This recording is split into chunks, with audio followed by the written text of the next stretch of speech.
Hello, everybody. First, I just want to say I do have a bit of a cold, so I might cough a little bit um, or clear my throat a little bit. I apologize. I'm going to keep today's fairly quick just so I don't use my voice as much because I can definitely feel it in my throat. So, today I really want to get back to the basics. I think it's been quite a while since I've talked about anxiety. And just let's actually talk about anxiety. Like, what is anxiety exactly? So, anxiety is literally worrying about the future. It is worrying, it is fear.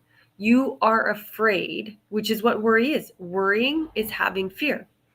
So, you are worrying about, usually, it's worrying about the future. If you're living in anxiety, you're living in the future. You're worrying about things that haven't happened. Depression is living in the past. Anxiety is living in the future. So there's three really easy, simple. I don't know if I want to use the word easy per se. Simple things to really kind of address anxiety. We will get there in a moment. But first, really understanding what anxiety is. So it's similar to stress, where it really takes over everything. It clouds your head. It kind of creates that brain fog. It takes up all of your space. I did a post where, literally, if you don't control your anxiety controls you. This is where, for some people, it might get so bad that people that are afraid to drive because their anxiety is so high around driving. People get afraid to leave their house because their anxiety is so high about the things that could happen. Like, anxiety can be extremely debilitating. I know for myself, when I was at my highest, living in the overwhelm, the stress, the anxiety, my anxiety did not allow me to enjoy anything. Where I remember being out for dinner and we were sitting, pardon me, we were sitting out on this beautiful patio. The weather's beautiful, the birds are chirping, and it was really lovely. We're at an Italian place. We have this great glass of wine, great food. And I'm like, oh, this is so nice. And then all of a sudden I'm like, oh, what if we get in a car accident on the way home? Oh, what if the house is on fire right now? Oh my God, what if my dogs are dead? Like, all of this random stuff that just kicks up. That's our anxiety. When we allow anxiety to have a foothold, it literally creates problems that aren't problems. It creates things to worry about that you don't need to worry about. We did not get in a car crash. Our house was not on fire. Our dogs are perfectly alive. But this is what the anxiety does. And part of this is, we've all heard that expression, misery loves company. This is same thing. Like, negativity attracts negativity. Negativity feeds on more negativity. Negativity causes more negativity because it wants, again, that misery loves company. So this is why it's so important to get control over your anxiety, because it just snowballs on itself if you let it take control and really take hold.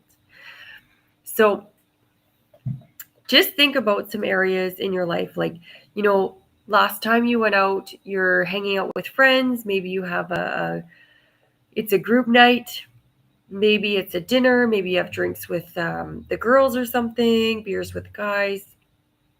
I mean, unfortunately, I would say unfortunately, that's no. Fortunately, men do not seem to suffer from anxiety like women do. It seems to be mostly a female issue.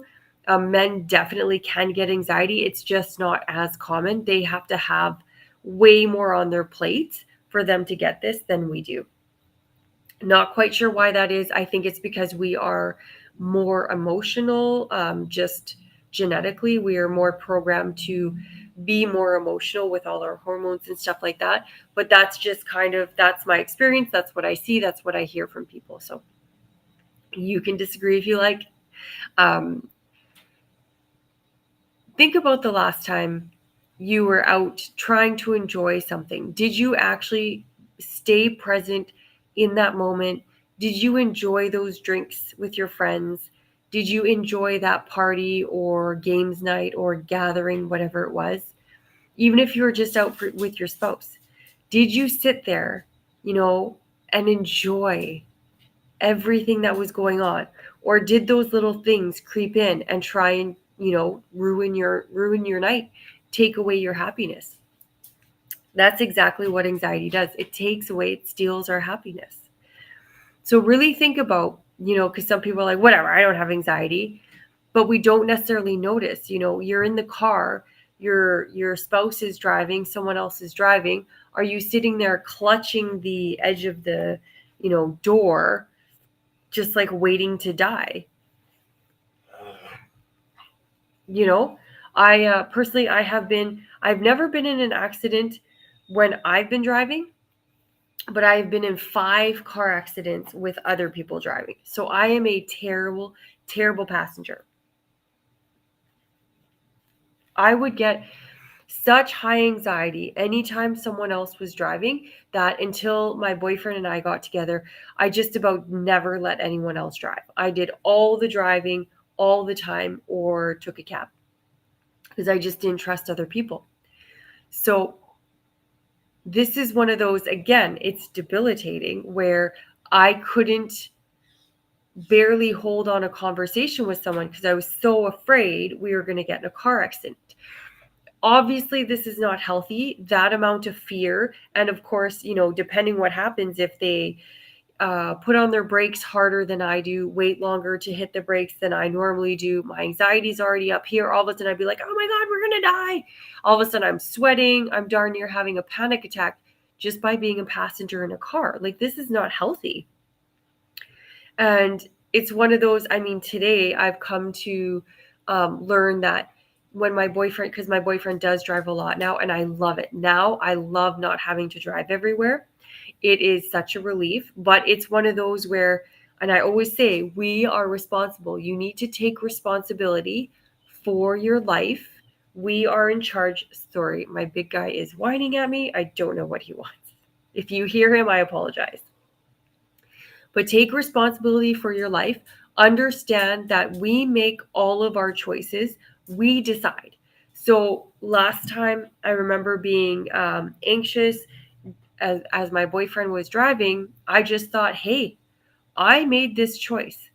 I chose to let him drive. This is my consequence. What am I going to do? I've already made the choice. Now I have to write it out. Same thing. I'm afraid of flying. Well, every time I fly now, I have to say, I made the choice to get on this plane. If something bad happens, it'll be what it'll be, but I've made my choice. It is what it is. And now I just need to ride it out. And it is that simple. Now, this doesn't mean it's the easiest thing to just, okay, and let go of your anxiety. This is also where I do those deep breaths. That's the first, actually, of the 3 main things that helps your anxiety. The first is deep breaths. Now, I like to visualize a nice, cleansing, healing white light. And I like to visualize all that nasty, toxic anxiety. So I visualize it as dark, gooey stuff. And I blow it out and off into, it's out the window, it's off, it's gone for good. It's, over China by now. And I do this until I can visualize the light right down into my toes. And then I feel like I've kind of cleansed my body and I feel a lot more relaxed. And I'm like, okay. And then I say to myself again, you made the choice to let him drive. So don't sit here and, panic and freak out and be like, oh my God, and disrupt that. You chose, now let him drive. Period. Now, whether I have to look out the window and stare at something else and distract myself, sometimes I do that. A lot of times we're having conversation or we have good music on. I focus on that. Again, it's one of those, he's driving, we have the windows down, the breeze is coming in, we have a great song playing, and it's just like, this is perfect. This is amazing. This is wonderful. And focus on that, right? And it's just about switching our focus, having that bit, again, using the deep breaths to bring ourselves down, and then having that self-talk to be like, listen, you made the choice to be a passenger. So now you need to let it be. You chose this, let it be. And that's a big thing, taking that responsibility for your life and understanding I made this choice. Now it's going to be what it's going to be. And I have to accept whatever the results are. If that result is, unfortunately getting into an accident, God forbid, then that's what happens. It is what it is. And if that were to happen, then you worry about it, then you deal with it. The more you think, it's like the law of attraction. If you just sit there like, we're going to die, we're going to die, we're going to die, eventually you're going to attract an accident because you're sitting there just constantly focusing on an accident happening. You're going to manifest your own fear. So, pardon me, living in that moment, bringing it down, taking those deep breaths, and just realizing I made this choice. Now I have to live with it, right? In a positive way, not that negative. Oh, now I have to live with it. But I made that choice. Now I'm letting it play out. Pardon me. The second thing that I kind of talked about there is the be present. Anxiety is worrying about the future. Anxiety is worrying about things that haven't happened, things you can't control. So stay present, look around, and find those things that are like the breeze is amazing or the AC is on. I'm so grateful we have AC. This is very nice. Whatever it is, be in this very present moment. It's kind of like, you hear that saying like, oh, that's tomorrow's problem, right? And you kind of have to think like, oh, well, that's the next moment's problem. That's the next hour's problem. That's future me's problem. What am I doing right now in this very moment? Period. And try and just stay present, stay in the now, and keep your mind focused on what you're doing right now. Okay, that is again, if you're focused on what's happening now, you're not worrying about the future because you're focused on now, right? The two cannot exist at the same time. You're either thinking about the future or you're thinking about now. And the third, which plays into kind of what I just talked about, is control. Realizing if you cannot control it, like, you're a passenger in the car, you're on that plane, you're not in control. It'll be what it'll be. Period. You made your choice. Now you have to let it play out. I'm not flying a plane. I chose to let the boyfriend drive. I can't drive for him from the passenger seat. So it's going to be what it'll be. Similarly, like, and I use, everyone's had the hurricanes over. It was a bad summer for hurricanes. And it's one of those, you do all the prep you can. And then if you're as prepared as you can be, if there's no more problems to solve, you have to let it go and understand that it'll be what it'll be because you can't do anything about it. Once you accept that, anxiety is lifted. It really is quite amazing. So those three things right there, I think will get rid of most of your anxiety because those are the basic three things that I used and still use. Anytime I might feel a twang of like any sort of anxiety and I don't have it daily anymore. I don't live with anxiety every day. It's not a normal thing. We have been raised in these Western toxic lifestyles that are so hectic, so stressful, that we've normalized overwhelm. We've normalized anxiety. It's not normal. You don't have to live like that. I know because I got through it. I came out the other side and don't have that daily anxiety anymore. So it can be done.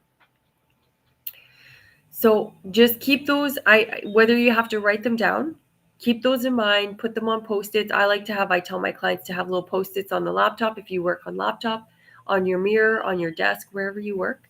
Can you fix it? If the answer is no, take those breaths and just like, it'll be what it'll be, because what am I going to do about it? Nothing. If you can fix it, if this is a problem you can affect, if you can solve, then focus on solving. Problem solving is a positive thing, positive mindset. And if you're problem solving, you're not worrying about the problem because you're thinking, right? You're creating, you're using your brain. You're not sitting there in fear, right? The two can exist. Fear, anxiety is a negative type of emotion. It can't exist if you're being creative and solving problems. So, can you fix it? If you can, how? Focus on how are you going to solve this problem only. If you can't, take those breaths. It'll be what it'll be. Because what are you going to do? Nothing. And if you can't do anything, you are wasting your time, your energy, your happiness. Everything is wasted on this fear and worry and anxiety for nothing. So, yeah, I hope that helps, guys. Um, I am going to log off now. Obviously, you can hear it needs a bit of a rest already. So, yeah, anxiety is just worrying, which is fear, and it's worrying about the future. And this is don't create problems that aren't happening, that aren't problems. Only worry about something, worry when it happens. If a problem happens, obviously you're going to get that initial, like, ooh, like whatever might come down the pipeline of life. And you get that initial, like, ah, my goodness. And then you take those breaths. All right, how do I fix this? What do I do next? What is my next step? And then you just keep problem solving until there's nothing left to problem solve. And then it'll be what it'll be because you've done everything you can. Okay. All right, guys, as always, it is Thursday, which means it's practically Friday, which means have a wonderful, wonderful weekend.